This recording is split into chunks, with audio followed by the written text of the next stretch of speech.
Hello दोस्तों, नमस्कार। एक बार मैं फिर आप सभी का आपके अपने यूट्यूब चैनल स्टॉक आइडिया में स्वागत करता हूं। जैसा कि जानते हैं, आज है 7 अगस्त 2020। तो दोस्तों, आज के दिन हम लोग एक ऐसी कंपनी के बारे में बात करेंगे जिसकी चर्चा बहुत ही बनी हुई है। तो इस वीडियो में दोस्तों हम लोग बात करेंगे आरकॉम के बारे में, क्योंकि दोस्तों इस कंपनी में एक ब्रेकिंग न्यूज़ निकल के आई, उसको हम इस वीडियो में डिटेल में देखेंगे। और साथ ही साथ दोस्तों, जब हम आरकॉम का नाम लेते हैं तो इसके साथ साथ दोस्तों हम लोगों को पता चलता है कि ये पेनी स्टॉक है, और साथ ही साथ दो लोगों का नाम आता है। पहला आता है मुकेश अंबानी जी का और दूसरा आता है अनिल अंबानी जी का। दोस्तों, ये अनिल अंबानी जी की कंपनी आरकॉम, लेकिन दोस्तों इसमें मुकेश अंबानी जी का नाम किस बेस पर आता है? क्योंकि दोस्तों आप सभी लोग जानते होंगे कि जो मुकेश अंबानी जी की रिलायंस जियो है, वो आरकॉम के जो एसेट्स हैं, टावर के एसेट्स हैं, उनको परचेस करना चाह रहा है। तो दोस्तों इसी कारण से ये जो डील है उसका र्यूमर बना हुआ है। इसमें ब्रेकिंग न्यूज़ निकल के आई, एक न्यूज़ अपडेट आई, तो उसको हम इस वीडियो में डिटेल में देखेंगे। और हम लोग साथ ही साथ बात करेंगे कि जो आरकॉम है, वो उसका फ्यूचर क्या है। क्या अभी ये किसी दूसरी कंपनी के पास चली जाएगी, या तो फिर अभी ये कंपनी अपने आप को रन करेगी? तो चलिए दोस्तों, अब देख लेते हैं हम लोग आगे इसमें डिटेल में।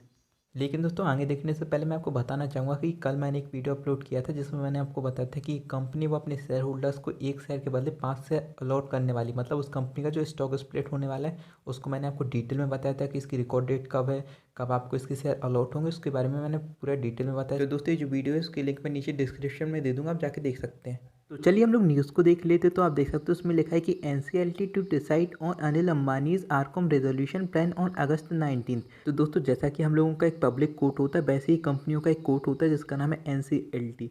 तो दोस्तों, जितनी भी कंपनी बैंकरप्ट होती हैं वो सभी एनसीएलटी के पास ही जाती है अपने रेजोल्यूशन प्लान को लेकर। तो दोस्तों, आप लोग देख सकते हो कि जो अनिल अंबानी जी की आरकॉम कंपनी, उसका भी रेजोल्यूशन प्लान होने वाला है, जिसकी डेट एनसीएलटी ने दिया है अगस्त 19। तो इसका मतलब ये है दोस्तों कि जो एनसीएलटी है वो आरकॉम का जो रेजोल्यूशन प्लान है उसका डिसीजन 19 अगस्त के दिन लेगी। तो दोस्तों, इसमें हम लोग जो आरकॉम कंपनी है उसका जो रेजोल्यूशन प्लान है उसको पूरा डिटेल में डिस्कस करेंगे, क्योंकि आप लोग सभी जान रहे होंगे कि जो रेजोल्यूशन प्लान है इसमें रिलायंस जियो का भी नाम आया। तो दोस्तों, रिलायंस जियो का नाम किस बेस पर आया उसको भी हम इस वीडियो में डिटेल में देखेंगे। और हम लोग साथ ही साथ बात करेंगे कि जो लेंडर्स है, मतलब जो क्रेडिटर्स हैं जैसे बैंक्स वगैरह, जिन्होंने आरकॉम को लोन दिया था, तो दोस्तों वो अपना कितना लोन को रिकवर कर लेंगे इस रेजोल्यूशन प्लान के अप्रूवल होने के बाद। अब चलिए इसी न्यूज़ को हम लोग आगे कंटिन्यू करते हैं। तो इसमें लिखा है कि the fate of Anil Ambani's telecom ventures Reliance communication and Reliance telecom infrastructure limited, मतलब RTIL। तो दोस्तों देख सकते हो जो दो कंपनीज है वो एनसीएलटी में जा रही हैं फॉर अ रेजोल्यूशन प्लान।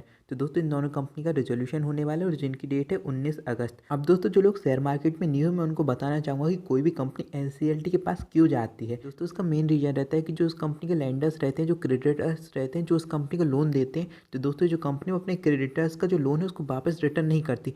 तो जिस कारण से जो क्रेडिटर्स है वो अपने पैसे लेने के लिए हाफ पैसे, या तो फिर जितने परसेंटेज का हेयर कट मिलेगा उतने पैसे लेने के लिए वो रेजोल्यूशन प्लान कराते इस कंपनी को और एनसीएलटी के पास जाते हैं। अब आप समझ गए होंगे कि जो आरकॉम कंपनी वो एनसीएलटी के पास क्यों आई, क्योंकि दोस्तों इसके जो लैंडर्स थे वो एनसीएलटी के पास गए इसका रेजोल्यूशन प्लान लेके। दोस्तों, आप समझ गए होंगे कि जो आरकॉम कंपनी है वो रेजोल्यूशन प्लान में क्यों आई, एनसीएलटी के पास क्यों आई।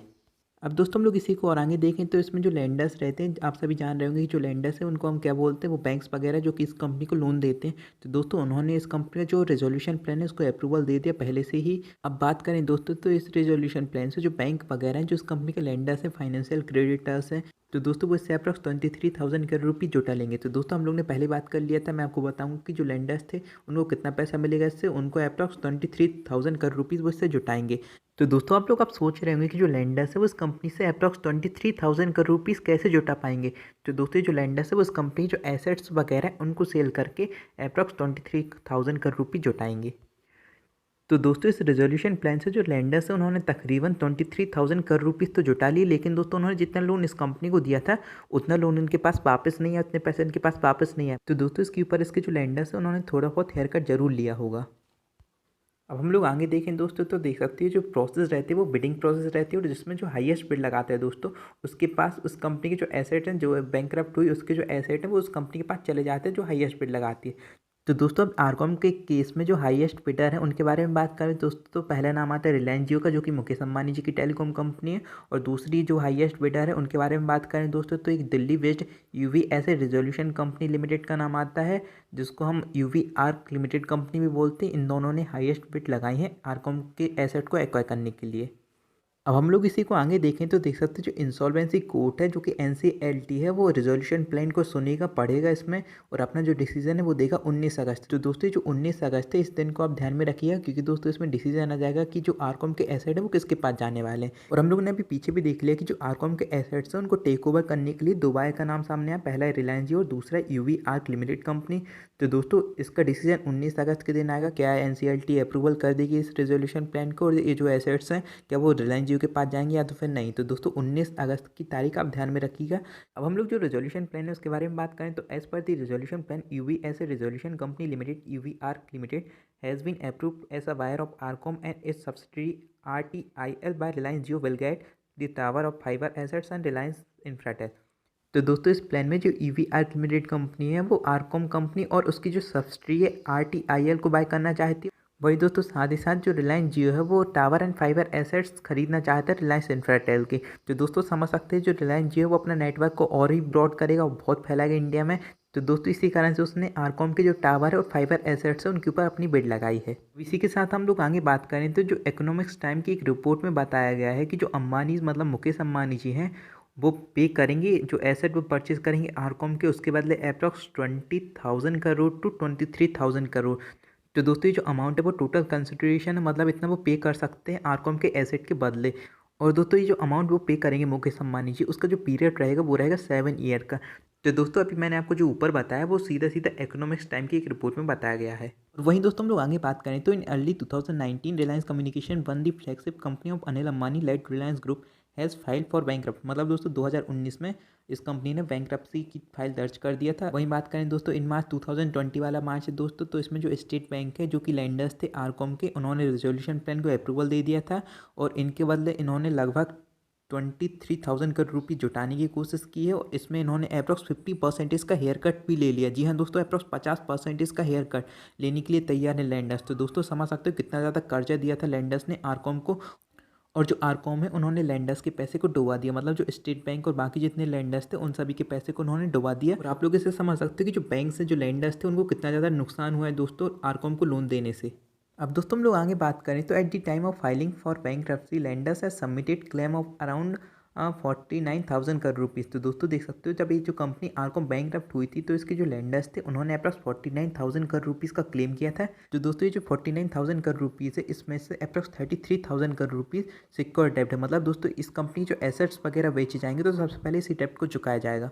तो दोस्तों हम लोग आगे बात करें तो इसमें जो टोटल लेंडर्स का नाम आता है अप्रॉक्स 53 फाइनेंशियल क्रेडिटर्स हैं जिनमें लोकल एंड फॉरेन बैंक्स भी शामिल है, नॉन बैंकिंग फाइनेंशियल कंपनीज भी शामिल हैं, फंड्स भी शामिल है।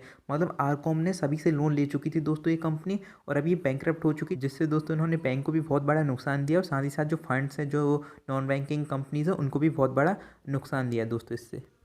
तो चलिए दोस्तों अभी हमने बात कर लिया इसका जो रेजोल्यूशन प्लान जो कि एस्टिमेट किया जा रहा है उसके बारे में। लेकिन दोस्तों साथ ही साथ मैं आपसे बताना चाहूँगा कि जो आरकॉम कंपनी है जो अनिल अंबानी जी हैं उन्होंने फॉरेन के जो बैंक्स थे जैसे चाइना के जो बैंक्स थे उनसे भी लोन लिया था। तो दोस्तों इस रेजोल्यूशन प्लान में जो चाइनीज़ बैंक है उनको ये जो कंपनी पे करेगी अप्रॉक्स 5,500 करोड़ रुपीज़ मिलेंगे।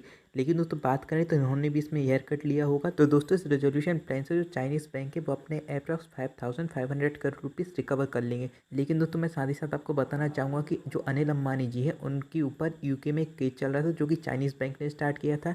तो दोस्तों ये जो केस था उसका मेन कारण था कि जो अनिल अंबानी जी हैं उन्होंने जो पेमेंट थी चाइनीज़ बैंक की वो डिफ़ॉल्ट कर दिया था। कारण से दोस्तों जो चाइनीज़ बैंक है उन्होंने यूके में इनके खिलाफ मुकदमा दायर कर दिया था। तो दोस्तों इसी कोर्ट में यूके के कोर्ट में जो अनिल अंबानी जी हैं उन्होंने अपने आप को बैंकरप्ट बोल दिया था और उन्होंने अपनी जो नेट इनकम थी वो जीरो बताई थी दोस्तों इसी कोर्ट में। तो दोस्तों जो रेजोल्यूशन प्लान हमने अभी देखा वो बस एस्टिमेट किया जा रहा है, बस एस्टिमेट है, एक अंदाजा है। लेकिन दोस्तों असली हम लोगों को पता चलेगा आरकॉम का क्या होगा 19 तारीख को, क्योंकि दोस्तों 19 तारीख में एनसीएलटी डिसाइड करेगी इसका जो रेजोल्यूशन प्लान है उसको अप्रूवल देना है कि नहीं। और 19 तारीख को ही हमें पता चलेगा जो रिलायंस जियो और आरकॉम की डील है उसके बारे में, क्या जो डील है वो फाइनल होने वाली है इसको भी हम 19 तारीख में जानेंगे। और इसी के साथ साथ दोस्तों एक यूबीआई लिमिटेड कंपनी जिसको भी अभी हमने पीछे देखा, क्या वो इसकी 2 कंपनीज खरीद पाएगी या तो फिर नहीं, इसको भी हम 19 तारीख में ही देखेंगे।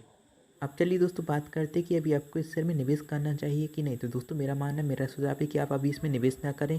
आप उतने ही पैसे इसमें डालें जितने आप खोने के सक्षम हैं, क्योंकि दोस्तों अगर आप इसमें पैसे डालते हैं तो 10,000 रुपये आपने डाल दिए और कल को कोई नेगेटिव न्यूज़ आ गई जिस कारण से जो उसका शेयर प्राइस है 1 रुपये तक आ गया। अभी अप्रोक्स 2 से 2.5 रुपये की बिटवीन में चल रहा है, लेकिन दोस्तों किसी न्यूज़ के कारण इसका जो शेयर प्राइस 1 से 1.5 रुपीज़ तक भी आ गया तो आपके जो पैसे वो हाफ से भी कम हो जाएंगे। दोस्तों इसी कारण से मेरा मानना है थोड़े दिन रुक जाए, 19 तारीख के बाद आप इसमें निवेश करने की सोच सकते हैं, क्योंकि 19 तारीख के बाद इसमें इसका जो रेजोल्यूशन प्लान है उसको पूरा डिटेल में मैं आपको एक नई वीडियो बना के समझाऊंगा और फिर मैं आपको उस वीडियो में बताऊंगा कि अभी आपको इस शेयर में इन्वेस्टमेंट करना चाहिए या तो फिर नहीं। लेकिन दोस्तों इसके बाद भी अगर आप अभी इस शेयर में इन्वेस्टमेंट करना चाहते हैं तो आप अभी इसमें अपनी जो किस्मत है उसको आजमा सकते हैं। इसमें मात्र 500 से 1000 रुपये इन्वेस्टमेंट करके भूल जाइए, इसमें न्यूज़ अच्छी आ जाती है और 19 तारीख में अच्छा डिसीजन आ जाता है, जिस कारण से जो उसका शेयर प्राइस बढ़ता है तो आपको इसमें फायदा मिलेगा। अब चलिए दोस्तों हम लोग ने जो उसका एस्टिमेटेड रेजोल्यूशन प्लान है उसके बारे में देख लिया पूरा डिटेल में। अब चलिए दोस्तों मैं चलता हूँ, अगर आपको वीडियो अच्छी लगी तो उसको लाइक कर दीजिए और इसी टाइप के नए नए शेयर्स की न्यूज़ पाने के लिए इस चैनल को सब्सक्राइब करके बेल नोटिफिकेशन को भी ऑन कर दीजिएगा। धन्यवाद।